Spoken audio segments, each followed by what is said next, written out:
वालेकुम, नमस्ते, सत श्री अकाल, हेलो एवरीवन। स्वागत है आपका हमारे YouTube चैनल पर। बचपन तो ज़िंदगी का वो खूबसूरत दौर है जिसकी यादें सारी उम्र साथ रहती हैं। मेरा बचपन भी ऐसी खूबसूरत यादों से भरा हुआ है। रात जब सब सोने लगते तो मैं अब्बू के पास आ जाती। उनके साथ लेटकर कहानी की फरमाइश होती। अब्बू ने अनगिनत कहानियाँ सुनाई। अब्बू को पढ़ने का शौक़ था और सुनाने के लिए कहानियों की कमी नहीं थी। एक बार सर्दी की रात थी, मैं हमेशा की तरह अब्बू के पास आई और कहा, अब्बू कहानी सुनाइए। तब अब्बू ने मुझे ये कहानी सुनाई। अब्बू ने बताना शुरू किया। ये घटना उनके नाना की है, यानी दादी के वालिद की। अब्बू ने कहा, पुराने वक्त में सफ़र के लिए बसों और गाड़ियों जैसे साधन नहीं होते थे। ज़्यादा से ज़्यादा इक्का ही चलते थे, वो भी ख़ास रूट पर। अमीर लोग खुद के घोड़े रखते थे, जबकि आम आवाम आम तौर पर पैदल ही सफ़र करते या फिर इक्का काम आता। ये भी शायद 20वीं सदी के शुरू से पहले का ज़माना था। उस दौर में रिवाज था कि शादी ब्याह से लेकर मरने तक हर गम और खुशी में शामिल होना ज़रूरी होता था। सारे दूर नज़दीक के रिश्तेदार बुलाए जाते और आते थे। अब्बू के नाना के कुछ रिश्तेदार एक दूसरे गांव में थे जो अच्छी खासी दूरी पर था।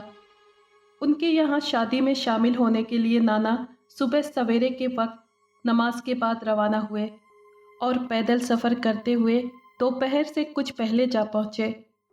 अब्बू के नाना बहुत ईमानदार आदमी थे। उनके पास कोई घोड़ा नहीं था। वैसे भी उस दौर में रोज़मर्रा की खुराक सादा मगर बहुत खालिस, बहुत प्योर थी और काफ़ी ताकत देने वाली थी। लोग भी मेहनती और एक्टिव होते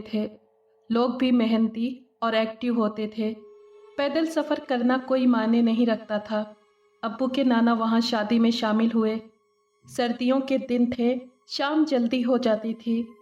शाम के वक्त तक दुल्हन की रुखसती हुई तो उन्होंने भी नमाज के बाद वापसी के लिए इजाज़त चाही। घर वालों ने उन्हें बहुत कहा कि जाते वक्त रात हो जाएगी, वो वहीं रुक जाएं और अगले दिन चले जाएं। मगर नाना ने रुकने के बजाय वापस जाने की ज़िद की। खैर, नाना अपना सफ़ेद चादर ओढ़कर रवाना हुए। सर्दी गज़ब की थी। जल्द ही शाम हो गई और शाम के बाद रात छाने लगी। अब्बू के नाना तेज़ कदमों से रास्ता तय कर रहे थे, लेकिन रात हो गई और चाँद निकल आया। उन्हें उम्मीद थी कि रात तक वो घर पहुंच जाएंगे, लेकिन सर्दी ने बेहाल करके रख दिया था। वो सोच रहे थे कि कहीं न कहीं रात में खेत को पानी लगाने वाले किसी किसान से मुलाकात हो जाए तो वो आग ताप लें, क्योंकि रात में पानी लगाने वाले किसान आग जला लेते थे। साथ साथ सर्दी के बचाव का भी हल निकल आए। वो ताज़ा दम हो जाते अगर आग ताप लेते और आगे जल्दी पहुंच जाते। चलते चलते उन्हें कहीं रोशनी दिखाई दी तो वो उसी तरफ चल दिए ताकि कुछ आग ताप लें। वो चलते चलते वहाँ पहुँचे तो देखा कि आग का बड़ा सा अलाव जल रहा है और बड़े से घेरे में बच्चे उस आग के आसपास बैठे हैं। सारे के सारे बच्चे ही थे। नाना जल्दी से उनके घेरे में जाकर बैठ गए और सलाम करके हाथ आग की तरफ कर दिए। बच्चों ने सलाम का जवाब नहीं दिया, बल्कि गौर से नाना को देखने लगे। नाना हाथ आगे करके आग तापते तो वो बच्चे भी हाथ आगे करते। नाना पाँव आग के करीब करते तो वो बच्चे भी पाँव उनकी नकल में उठाकर वैसा ही करते। मतलब जो नाना ने आग के करीब बैठकर किया, उन बच्चों ने भी वैसा किया। पहले नाना ने गौर नहीं किया, वो समझे कि बच्चे हैं और सर्दी में आग ताप रहे हैं। मगर जब उनकी हरकतें देखीं और आसपास के माहौल पर नज़र डाली तो जान गए कि ये इंसानी बच्चे नहीं, क्योंकि इस वीराने में इंसान कहाँ। अब वो जाने के लिए खड़े हुए तो सारे बच्चे भी खड़े हो गए। तो नाना ने सोचा कि अगर वो चल पड़ेंगे तो ये बच्चे भी उनके साथ हो जाएंगे और वो किसी मुसीबत में फंस सकते हैं। नाना वापस बैठ गए। नाना ने जिन्नात के बारे में सुन रखा था। वो जानते थे कि अगर वो डरे तो मुश्किल में पड़ जाएंगे। वो इत्मीनान से बैठ गए और आग तापने लगे। जिन्नात आग से बने हुए हैं और आग से दूर रहते हैं। इसी बात को दिमाग में रखकर नाना ने आग से एक जलती लकड़ी निकाली और एहतियात से अपने दोनों टांगों के बीच कर ली। वो पाँव के बल ज़मीन पर बैठे थे। जिन्नात के बच्चों ने देखा तो बग़ैर सोचे समझे उनकी नकल में जलती लकड़ी निकालकर हर एक ने अपने नीचे कर ली। आग उनसे टच हुई तो वो चीखते हुए गेंद की तरह आसमान की तरफ उछल गए। नाना जल्दी से उठे और तेज़ कदमों से वहाँ से निकल लिए।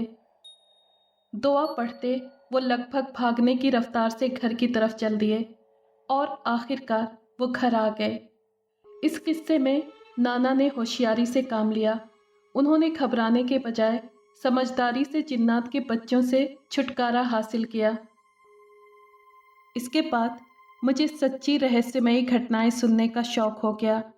मैंने कुछ दिन बाद फिर अब्बू को कोई सच्चा किस्सा सुनाने को कहा। तब अब्बू ने मुझे ये घटना सुनाई।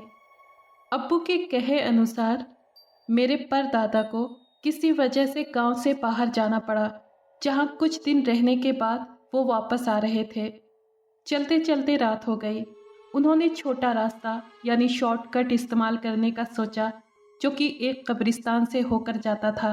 घर जल्दी पहुंचने के ख्याल से वो कब्रिस्तान में दाखिल हो तो गए, लेकिन रात का वक्त और वो अकेले, कुछ दिल पर असर हो गया। परदादा ने सोचा अगर उनके साथ कोई और होता तो यूं अकेले इस खौफनाक कब्रिस्तान से गुजरना मुश्किल नहीं होता। बातों में रास्ता कट जाता। वो ऊंची आवाज़ से दुआएं पढ़ने लगे। मकसद ये था कि अपनी आवाज़ में दुआएं सुनते हुए रास्ता तय हो जाएगा। उन्होंने अभी कुछ ही दुआएं पढ़ी थीं कि एकाएक पीछे से घोड़े की टाप सुनाई दी। गर्दन घुमाकर पीछे देखा तो एक घुड़सवार आते मालूम हुआ। करीब आकर घुड़सवार ने दादाजी को सलाम किया और दादा ने सलाम का जवाब दिया। घुड़सवार अधेड़ उम्र का सेहतमंद आदमी था। बहुत ही इम्प्रेस करने वाली पर्सनालिटी थी। उसने परदादा के बराबर घोड़ा कर लिया और बातचीत शुरू कर दी। सारा रास्ता बातें करते हुए तय हो गया, यहाँ तक कि बातों में मालूम ही न हुआ और वो बिल्कुल गांव के करीब आ गए। फिर घुड़सवार ने परदादा से कहा, मियाँ जी आपकी मंजिल तो आ गई, अब मुझे इजाज़त दीजिए। हाथ बढ़ाकर हाथ मिलाया और घोड़ा मोड़ लिया। अभी वो कुछ कदम ही चला था कि परदादा को घोड़े की आवाज़ सुनाई देना बंद हो गई। उन्होंने फौरन मुड़ कर देखा तो कुछ भी नहीं था। वो बहुत हैरान हुए कि इतनी जल्दी भला घोड़ा दूर जाकर नज़रों से ओझल कैसे हो सकता है। अभी तो 2-4 लम्हे हुए हैं घुड़सवार को मोड़े हुए, कहीं वो हवा में गायब तो नहीं हो गया। खैर, दादा घर आए, नमाज पढ़ी और सो गए।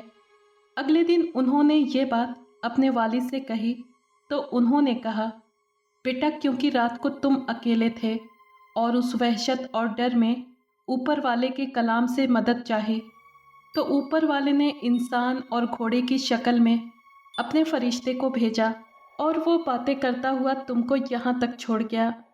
और जैसे ही तुम मुड़े और कुछ कदम चले, वो अपना फ़र्ज़ पूरा करके गायब हो गया। वो इंसान होता तो जाते हुए मालूम होता। इस घटना के बाद दादा ने रात में अकेले सफ़र करने से तौबा कर ली। ये घटना मेरे अब्बू के एक दोस्त के साथ पेश आई, तो आइए सुनते हैं ये कहानी उन्हीं की ज़बानी। मैं करीम अली एक मज़दूर हूँ। माइन पर काम करके हासिल होने वाली आमदनी से अपने बीवी और बच्चों की सारी ज़िंदगी की ज़रूरत पूरी करता हूँ। मगर पिछले 2 हफ्तों से मैं बेरोज़गार था। घर में फाकों की नौबत आने वाली थी। जो जमा पूंजी थी वो दिन ब दिन महंगाई की वजह से हाथ से साबुन की तरह से फिसलती जा रही थी और मैं काम की तलाश में भटक रहा था। वो कहावत तो सुनी होगी, ढूंढने से तो खुदा भी मिल जाता है। जी तो बस फिर क्या, मुझे मेरे दोस्त ने कहा, सुबह तैयार हो जाना तो मेरे साथ एक जगह चलना, वहाँ माइन पर एक बंदे की जगह खाली है। मगर प्रॉब्लम है, वहाँ जिन्नात का राज रात को चलता है। वो अलग अलग तरीक़ों से डराते और तंग करते हैं। मैं नहीं यकीन रखता इन जिन्नात पर। मैं सुबह तैयार होकर आ जाऊँगा مل کر چلیں گے۔ میں اسے جواب دے کر گھر آ گیا۔ یہ خبر سب کو سنائی تو سب بے حد خوش ہوئے۔ ان کو خوش دیکھ کر میرے اندر کام کرنے کی لگن اور بڑھ گئی۔ رات کا کھانا کھا کر سب کے ساتھ خوب موج مستی کی۔ صبح اٹھ کر تیاری کی اور اپنے دوست کے ساتھ مائن پر کام کرنا شروع کر دیا۔ آدھی رات کا وقت تھا جب مجھے پائل بجنے کی آواز آئی۔ میں نے اسے اپنا وہم سمجھا کیونکہ میں اس وقت نیند سے جاگا تھا اور پھر سو گیا۔ اگلی رات میں نے ایک جانور کو اپنے پاؤں کے پاس سوتے دیکھا۔ میں نے صبح کسی کے سامنے بھی اس گھٹنا کو نہیں بتایا اور مائن کے اندر کام کرنے چلا گیا۔ پھر یہ روز کی بات ہو گئی۔ کبھی بھیڑیا، کبھی شیر اور کبھی سانپ دیکھتا، کبھی پائل کی آواز، کبھی الگ الگ جانوروں کی آوازیں سنائی دیتی۔ 10ویں رات مائن کے باہر چارپائی پر سویا ہی تھا کہ کسی نے چادر کھینچی۔ جب چادر سے باہر منہ نکالا تو کوئی نہیں تھا۔ میں چادر اوڑھ کر سو گیا۔ جیسے ہی لیٹا پھر چادر کسی نے کھینچی۔ منہ باہر نکالا تو اس دفعہ 2 چھوٹی بچیاں اسکول ڈریس پہنے سامنے کھڑی تھیں۔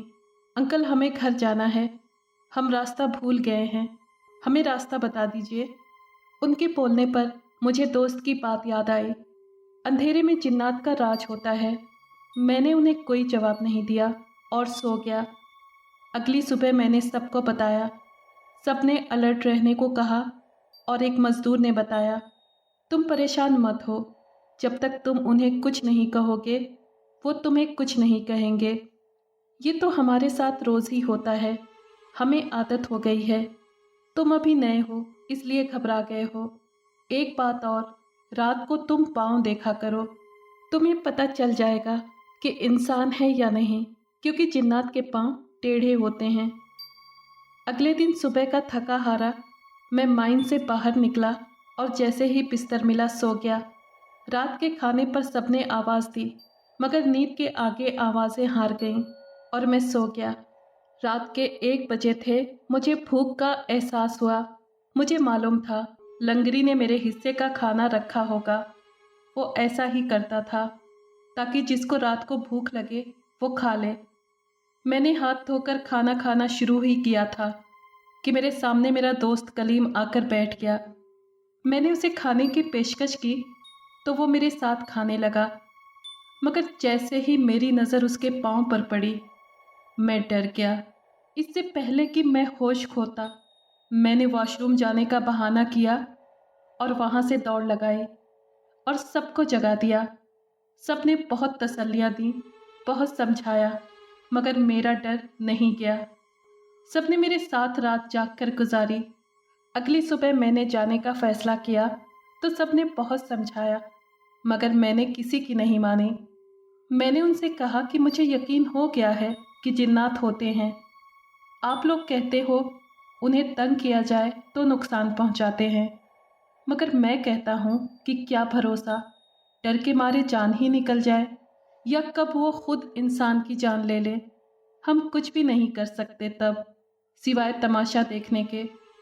جو 15 دن ڈر کے گزارے ہیں میں نے یہاں، وہ کبھی نہیں بھولوں گا۔ میں یہاں اور نہیں رہ سکتا۔ جو سانسیں ہیں وہ گھر والوں کے ساتھ ہی اب گزاروں گا، مگر اب کبھی اپنے گاؤں کو نہیں چھوڑوں گا۔ یہ کہہ کر میں گھر کے لیے روانہ ہو گیا۔ اگر آپ کو یہ کہانی پسند آئی ہے تو پلیز لائک اور شیئر کریں اور کمنٹ باکس میں اپنی رائے کا اظہار کیجیے۔ اگر آپ نے ہمارے چینل کو ابھی تک سبسکرائب نہیں کیا ہے تو پلیز سبسکرائب کر لیں اور بیل آئیکن کو پریس کر دیں تاکہ آنے والی ہر کہانی کا نوٹیفیکیشن آپ کو مل سکے۔ شکریہ۔